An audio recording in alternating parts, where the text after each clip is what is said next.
for good reason, one should not show fear. And that was the derech of the Frierdiker Rebbe, that when he was imprisoned, which today is the second day of Beis Tamuz, it's a day that we are celebrating the Frierdiker Rebbe's release from imprisonment, that we find that the Frierdiker Rebbe was powerfully indicating that he does not recognize the authorities that were imprisoning him for no reason. So we're going to start from the second paragraph on the page after the 3 stars. Amongst the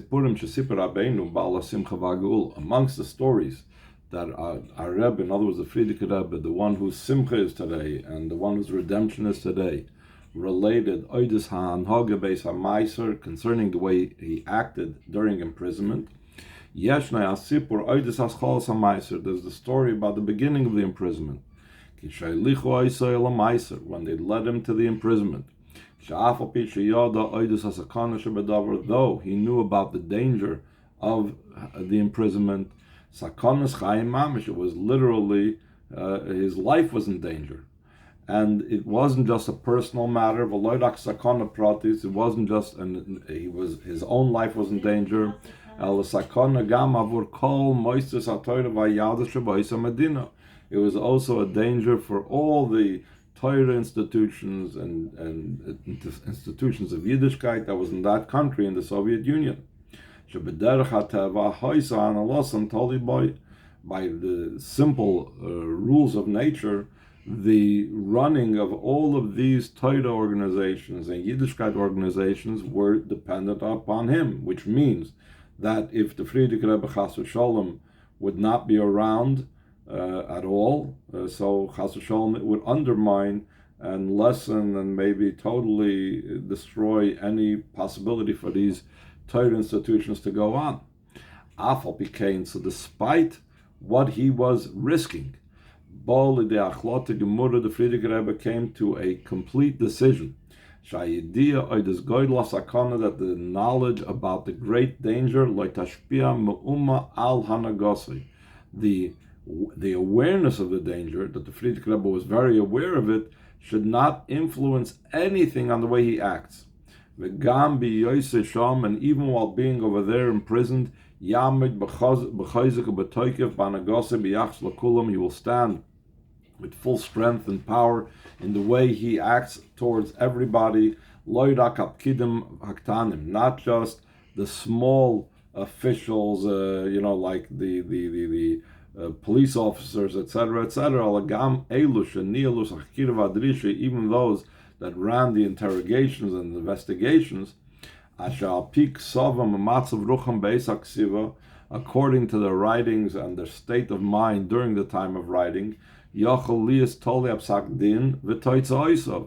could be that the whole entire ruling will be determined according to whatever they write. So in other words, the Frierdiker Rebbe was being called in to be interviewed and interrogated. So you wouldn't want to antagonize your interrogators, because the particular frame of mind can have consequences in what type of judgment they will render. Still in all, he acted in this type of way that he completely did not recognize the authority of those people that were interrogating him and arrested him and so on. Like it's taken down at length, and also printed in the Sefer L'Kutei Deburim. This was copied from the actual manuscript of the one who's Simcha and Geula himself. In other words, this is a direct quote from the Frierdiker Rebbe of how he decided to act while being in the clutches of these people in prison. And there was like some very terrible immediate consequences when the Frierdiker Rebbe, for example, refused to stand up when they were going to give him the notice that he was going to be released from prison and sent to exile. And the rule in the prison is that the prisoner has to stand up. and hear the whatever is being told. And the Frierdiker Rebbe said, "No, I'm not getting up for you. I don't recognize your authority over me." And he suffered because of it. And it happened 3 times until finally they decided they're going to call him into the office and then give him the news without letting him sit down on the chair over there. Maybe they took the chair away, whatever. So therefore, everybody was made happy. But the Frierdiker Rebbe physically suffered because of that. So the Rebbe is going to question this entire attitude. Since, like we said before, that what goes on in the interrogation is going to impact what's going to be the outcome. So therefore, like all the ways how the leaders of Yidden act, especially when we're speaking about a way of acting that its outcome and results can influence loidak al chaim pratim on individual life, meaning the Frierdiker Rebbe's own life, elegam al chaim shalish kloli, but also on the life of a klal person, a person who the whole community needs. V'gam al askonos haklolis hatluya boy, and also it will influence and have results for the general involvement in community matters that's dependent upon him. Like we said before, that if something happens to the Frierdiker Rebbe, it could impact all of his work. That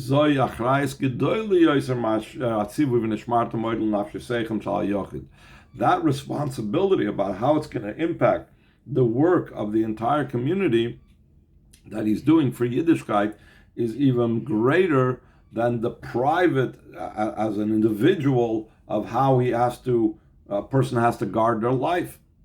So therefore, if the Frierdiker Rebbe, despite the realization that will put in danger his entire work that he was doing, and he still chose to have this type of attitude and approach that he will not show any type of fear and subservience. This is surely based on a lesson and something that's derived either in a way that's hinted or explicit, banhagas v'inyonei haTorah, in the way Torah indicates, and in matters of Torah, as Torah has already established what a person has to do under certain situations. So he says, the top of the next page, V'yashleimer could say possibly that the source for the Frierdiker Rebbe's way of acting over here is Shayesod Lazem, the foundation for this, the basis for this, who b'shaychas lamasupra b'sima parsha b'toyra shekoranu b'yamishabes kodesh avar. It's in connection what's related at the conclusion of the previous week's parsha, at the end of the parsha. Shemenei mizbarach and kol yomin. We know from the day of Shabbos, all the rest of the following days received their bracha. So therefore, even now, even though we're already in the week of Shabbos Parshas Balak, still in all, since the Shabbos Parshas Chukas influences the entire week following it, so it's still connected to what we read in the Torah during Shabbos Parshas Chukas. Kol Yemei HaShavua, it influences all the days of the week following it. Bracha Begashmis, both in bringing down physical brachas, Ubemela Gam Bracha Beruchnis, and therefore automatically brings down spiritual brachas. And the bracha for Yidden comes down through the Torah. At the end of the parsha concerning the war with Og, that Og, the king of Bashan, went out towards the Yidden for war. Nemar, it says, Hashem told Moshe, do not fear him, because I placed him in your hand and his entire nation. In other words, I've totally given him over to you. You have nothing to worry about. Concerning this, the Gemara asks in the tractate Nida, Mechte, let us see. Sichon v'Oig, Achi the Sichon and Oig, the people, were brothers. And Bnei Achia bar Shamchazoi they were the sons of Achia, the son of Shamchazoi. So the Gemara asks, what's the difference that Moshe Rabbeinu was fearful from Og, and why is it different than Sichon that he wasn't fearful? And it goes on to explain the parentheses. When Sichon went out towards the Eden And Hashem didn't tell him, do not fear him. When it came to Oig, it says, it had to say, do not fear him. What's the difference? These were brothers. They were just as strong, seemingly. Why the fear of Oig more than Sichain? And the Gemara explains, from the response of that tzaddik, you will know what he was thinking. Amar, in other words, what was in his heart.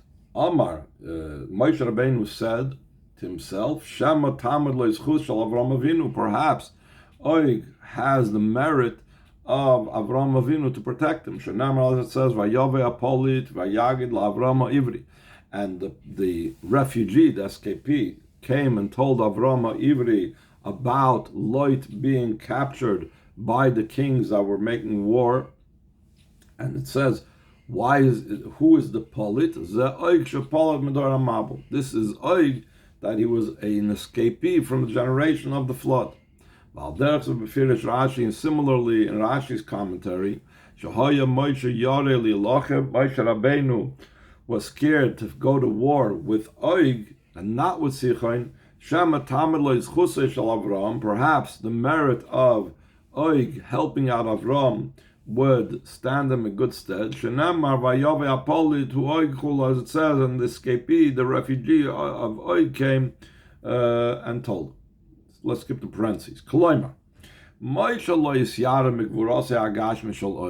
Rabbeinu was not fearful of the physical might of Oig. Because Oig and Sichon were brothers, not just because they shared the same parents, but also in might they were of the same strength. And Sichon, the country, they conquered without any difficulties. So if he was worried about strength, so just like he conquered Sichon, he shouldn't have any problem with conquering Oig. Moshe Rabbeinu was fearful of the spiritual merit that Oig had.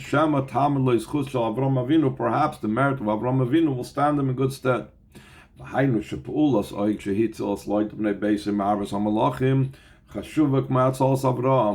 That the effect that Oig saved Lot and Lot's family from the 4 kings that held him in captivity is considered, the Rebbe says, as if he saved Avram. Because Lot was the family and the close relative that Avram considers him as if himself. That's the simple meaning of the psukim, what the Oig related to Avram, and what Oig affected with telling this to Avram. Avram and Avram heard that his brother was captive. That Avram endangered himself for that. If you look at the expression in the Gemara, there's a very interesting choice of words. The Gemara adds a word that seemingly loy negas le'inyan, doesn't matter for the topic under discussion. But the truth is, every word in Torah is a part of the Torah from the word lesson. So that also in this there is a lesson and something we can learn from this. Lashna Gemara, the expression of the Gemara is from the response of that tzaddik of Moshe Rabbeinu, you know what was in his heart. The emphasis on the word heart over here. Seemingly, since Moshe Rabbeinu was scared of the merit of Oig,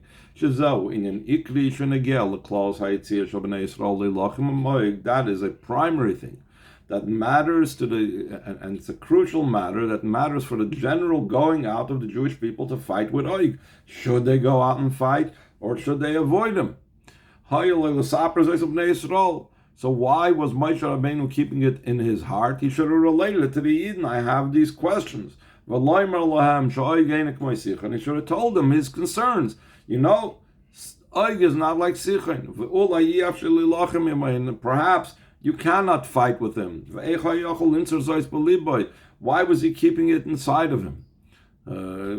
Just as a side thing, I remember when I was growing up, we never knew what our parents were concerned about, usually. Usually, if they had either money issues or other issues, the kids didn't know about it. Parents didn't act like friends with the kids. They kept it in private. But Moshe Rabbeinu, needing the help of Klal Yisrael, maybe he should have shared and told the Yidden his concerns. So the Rebbe says, the idea behind this is, since Moshe Rabbeinu was sent to be a leader amongst the Yidden, like it says, that there was by Yeshurun. Yeshurun is another name for Klal Yisrael. There was a king. According to the opinion of many Mamar Chazal, who is the king of Klal Yisrael that the pasuk is referring to? Koyal Moshe, it's referring to Moshe Rabbeinu. Shahoya Melech Harishon Yisrael. He was the first king amongst Klal Yisrael. Yada, so Moshe Rabbeinu, being a king and a leader, knew she'im yiyeh nikar alav inyan shel moida, if it'll be recognized on his face some matter of fear. Afilu loy b'diburi, not even talking about a fear that he has. El b'fanav bilvad, it's only something that they would recognize on his face. Hareza alu lahachlish chas v'shalom as kol b'nei Yisrael b'inyaneyam. This is liable to weaken, heaven forbid, all the Yidden in their matters. And once the Yidden are weak and feel themselves vulnerable, it'll give extra strength to the opponents. Therefore,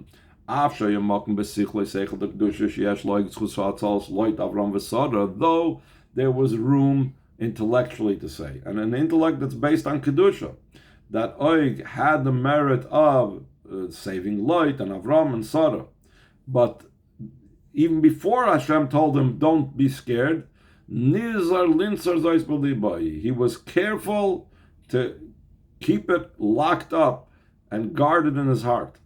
As long as it should not be recognized outside of his heart at all. Not to weaken the Yidden. Because if the Yidden are weakened because they see some type of sign of doubt and fear on Moshe Rabbeinu's face, that itself, the weakening of the Yidden's resolve, could lead, the self-fulfilling prophecy, to lead to the victory of Oig.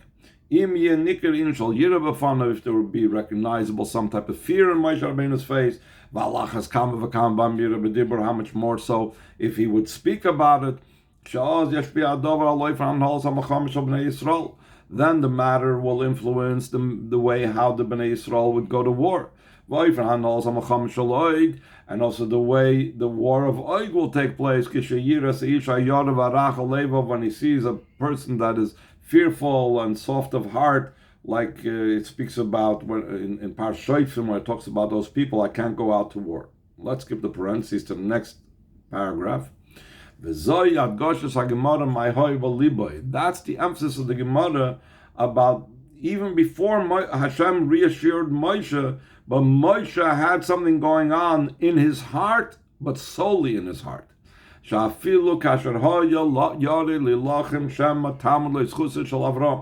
Even when he was fearful to go to war, that perhaps the merit of Avram will stand him in good stead.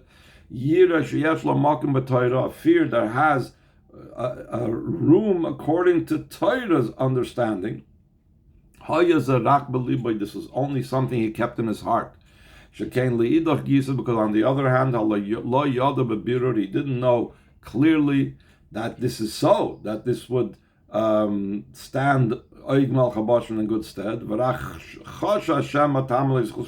was only concerned that perhaps the merit of Avram will stand him in good stead.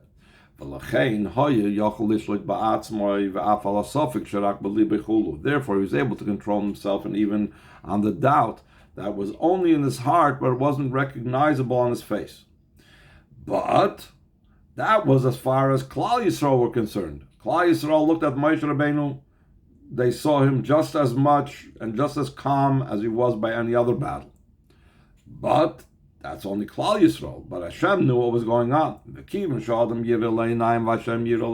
Since a person will only see what the eye can see, therefore he can only see what's on Moshe Rabbeinu's face.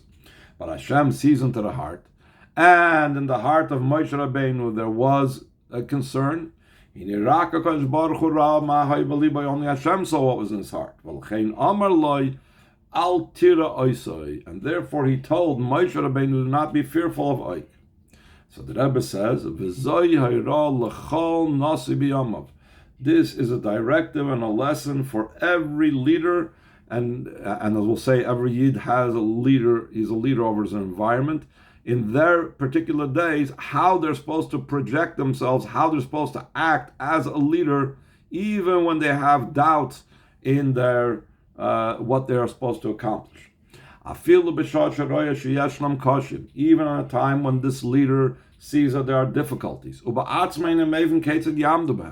And he himself doesn't even know and doesn't understand how will he withstand those difficulties.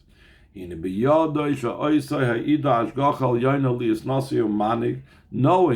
that Hashem had appointed him and directed him by divine providence to be a leader and someone that is in charge. So he takes his doubts and he keeps it and locks it up in his heart. In such a way it shouldn't go out of his heart. Not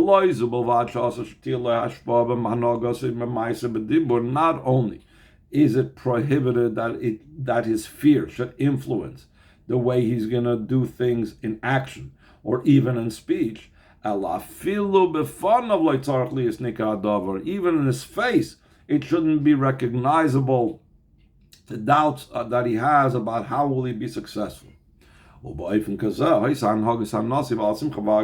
such a way was the way the Nasi, the one whose Simcha is today and one's redemption is today.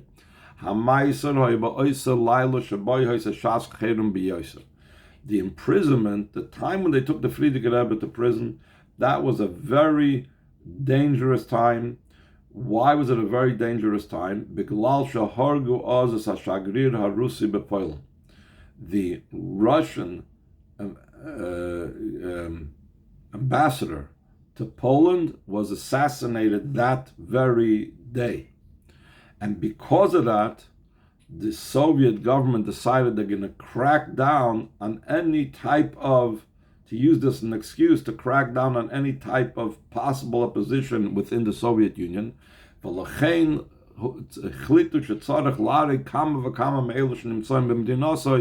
decided that we need to kill many different people that were in their country, and it wasn't just the Frierdiker Rebbe that was rounded up that night. There were many other different people, including clergy of other religions, lahavdil, that were rounded up that night as a response to this assassination of the Russian ambassador to Poland. So in other words, it was a really serious and dangerous time for people then, and the Soviet government was very much on edge, etc., etc. Became, despite that, his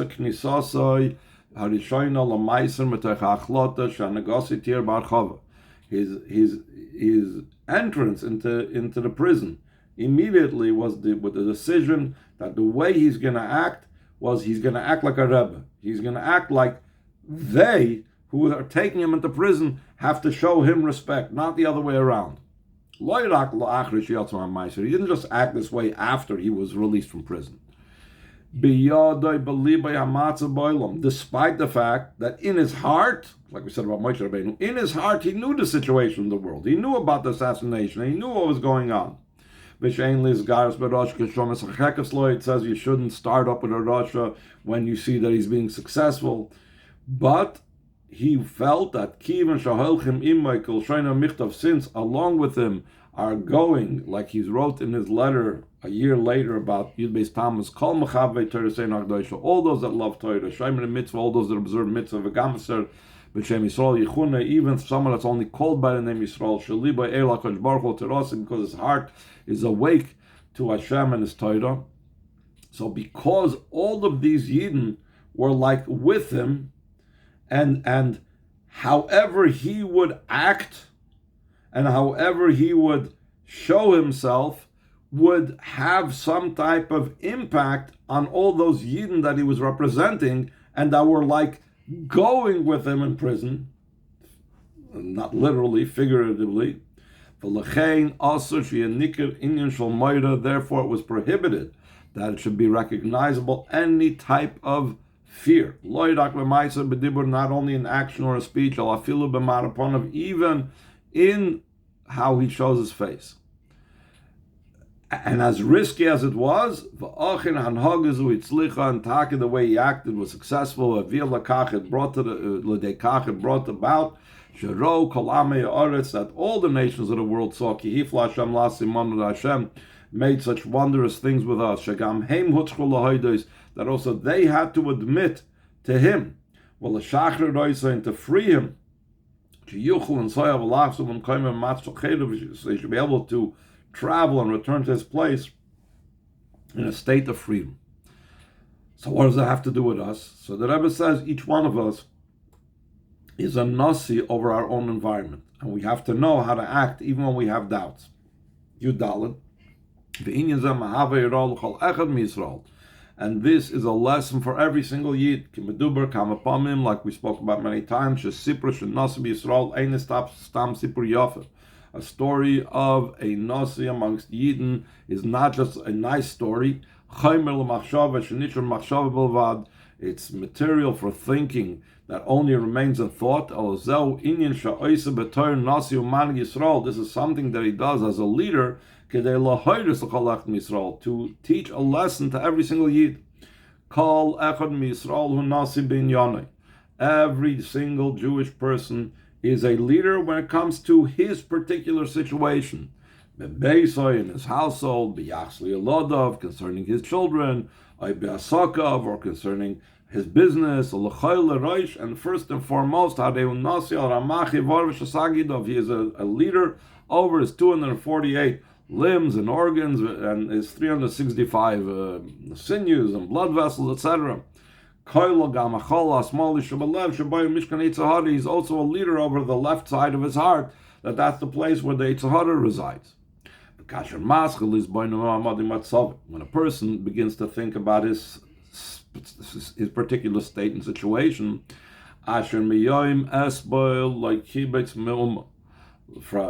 from yesterday he still did not collect anything. No merits, not mitzvahs, not mitzvahs, and everything that he has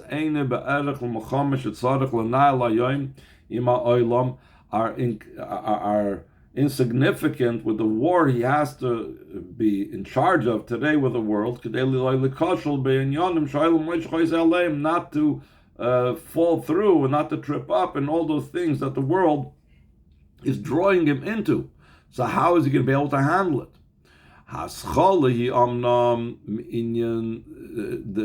It begins from the fact, from a matter that there's very thin like threads, chavolim dakim, davar kal v'kotten. It begins by him that there's very minor things, taiva kaila binyan heter, a light desire and permitted things, al mezem nimshach uba acharkach lamayim dematzav that ka'avis ha'agola chata.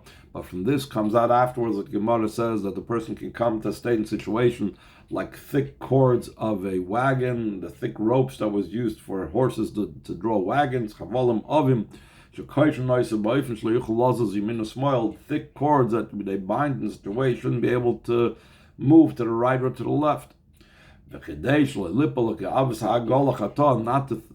to fall into those thick cords, you have to be careful with the thin threads. The person initially should not even allow himself to be moved even by a hair's breadth. Like many times we spoke, a metaphor for this, how you have to be very careful with a small thing so you don't come to a bigger thing. When you find a person that is wandering, lost in the depth of a forest, surely he didn't come by a direct jump from his house or from the king's highway. It can't be that he stepped out of his house and all of a sudden he found himself in a deep forest. When you turn off from the highway, just a drop, then you add another hairbreadth to the opposite way. Eventually, a person finds himself in a thick forest amongst wild animals. So, when a Yid finds himself in such a situation, so he's worried and he's fearful. How is it possible for today for him to run the war against those difficulties that are piling up on his path? To fulfill the mission of Hashem, to act according to the will of Torah, and to illuminate the world with holiness and spirituality, goodness and righteousness. So the Rebbe says, all these calculations that he has, it's prohibited that should become revealed outside of his heart. Whatever concerns he has in his heart, like it shouldn't be recognizable in his actions and his speech. As if all matters are running in the best way possible. In such a way he has to speak, in such a way he has to think, to such a degree that will be recognizable when you look at that person's face. When you look at his face, and you see that he wants to do something good. But you're seeing on his face that he's trembling and he's worried if he's going to be able to accomplish this or not. So this itself makes it easier for the left side, in other words, the anti-Kedusha side, to be victorious. It makes the victory of the side of holiness more difficult. And therefore, this lesson, all the calculations should not go outside of his heart. We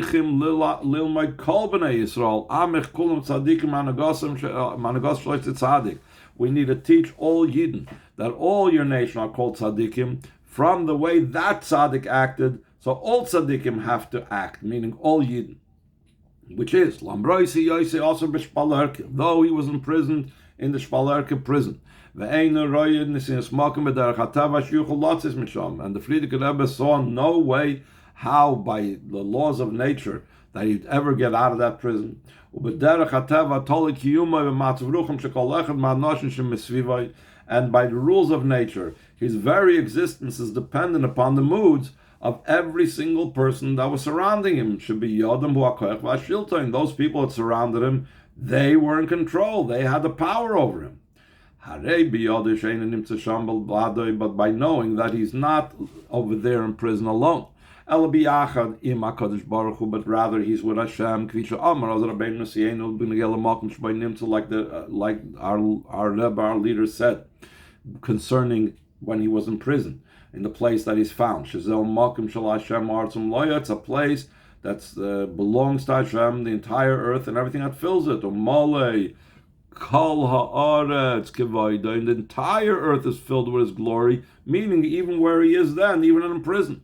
So since he's there with Hashem, so then the way he's going to act is with the full strength and courage. And this way of acting in concerning his surroundings not only does not make the war more difficult, just the opposite, through such a way of acting, so they melted like wax, like we say in Oz Yashar. And more so, what we always say, fake it till you make it. The Rebbe says that this was also the Frierdiker Rebbe. This very way of acting influences himself. Shegam im hoya yari belibai, even if the Frierdiker Rebbe was fearful in his heart. Even Nekiven Shahaya Zeh Rak belibai, since this was only in his heart, V'ilu b'maisa b'dibur machshava b'metzuras aponim hoikim v'natzeach, and as opposed to an action, speech, and thought, and the way his face showed itself was as if he is the one that's in control, he is the one that's going to be victorious. Azai mavtiach lo HaKadosh Baruch Hu, Hashem then promises him Shetasir ha'yira gam b'libai, that Hashem will also remove the fear from his heart. Al tirai, so do not be fearful of him. V'zoi gam nekuda shaidoisa diber ba'al simcha kam upamim. That's also the point that the one who simcha is on the Beis Gimel Tamuz spoke about many times. Shakasher yoitzim lamalish lichusish HaKadosh Baruch Hu b'inishal Torah mitzvahs. When we're going out to fulfill a mission of Hashem in matters of Torah mitzvahs, shezeu toichin shal kol chayim Yisrael. That's really the content of all the life of a Jewish and the days of a Jewish person. Shem shluchi derachmana, Yidden are considered emissaries of the compassionate one, of the merciful one. Shliach shakadosh baruch hu ba'olam k'tei la'aseh toiv v'yafa, that he's a representative of Hashem into the world to make it good and beautiful. Nailam mezuchach u'mekudesh yoser, elevated and purified and more holy, masha beregesh lifnei zeh, than a moment prior to this person's engagement with the world. Ein lahales aladas machshava shema lo yatzlichu. One should not even allow the consideration that maybe they won't be successful, chas v'shalom, heaven forbid. Val achas kama v'kama, and how much more so, she'asar lahaniach shemachshava zu tifal al oifen ha'alicha l'mils ha'shlichus, that this thought should influence the way how he goes to fulfill his mission of transforming the world. Okay, like it's known, the example that our Rabbeim Nisim brought for this matter, that we see how the world runs. When soldiers go out to the front lines, is already when they're going out to the front line, even before the battle begins, even before the war began, they're already singing a march, a victory march. How come? How does it make sense that before you even went to war, you sing a victory march? The reason for this is, since this way of acting is included in one of the ways and the strategies of war. Just like for the sake of victory, you need physical weapons. You need a roiva, totach, rifle, cannon. You need to have a gun. You need to have a cannon.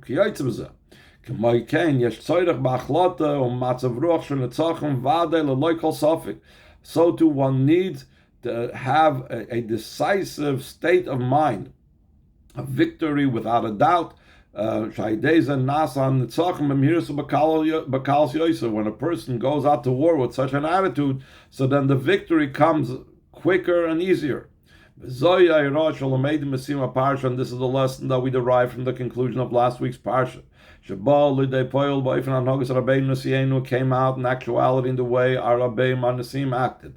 But as a lesson, a directive for every single person, like the Frierdiker Rebbe wrote in his letter, any single person that's called by the name Yisrael, if we only act as if we know surely 100% that we will fulfill the mission of Hashem, and we speak with entire strength and surety, until even in the way his face looks, it's recognizable that it's already walking someone that's already victorious in the war. Then there's already the bracha of Hashem, that Hashem promises, do not fear him. That even from the inner part of the heart, it will be the whole fear will disappear. And it will go with joy and gladness of heart to fulfill the mission of Hashem, to do tzedakah and kindness.